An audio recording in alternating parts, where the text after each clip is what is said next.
So next thing is we have function, right? So what is the meaning of function? For example, if you want to combine some items into one element, then you can create a function by grouping all the relevant content into one separate content, right?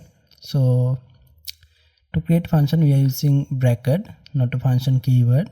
So here you have one example, hello, then after we have two bracket. When our bash shell identify two bracket, then it know right there is a function, right? So to call function we are using function name only without any bracket. Function identify itself as a function when you add bracket. This is followed by opening and closing curly bracket, right?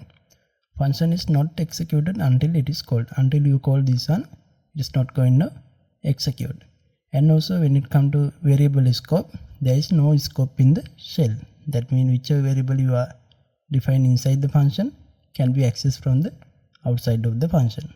But in other programming language it is not like that. Okay, we will do one example.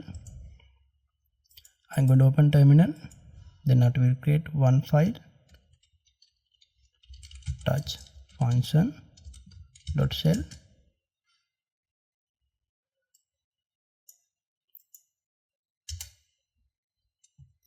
I'm going to create one function with the name hello.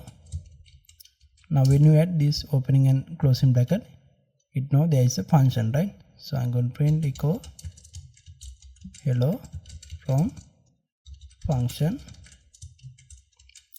Then I'm going to create a variable name.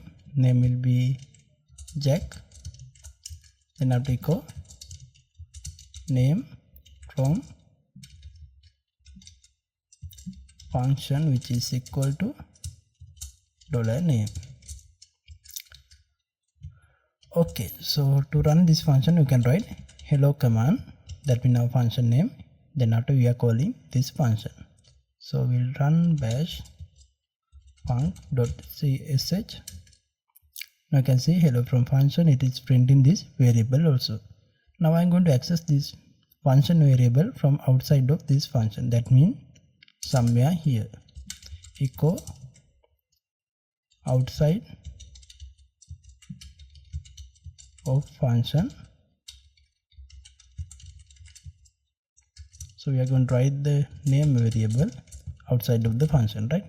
So let's see whether we can access this variable or not. You can see we are getting the same output, right? Jack. So thing is, there is no variable scope when it comes to function in shell language, shell scripting. Okay, so if you have any question you can comment down. So this is the way to define function. Then after call function we are using function name.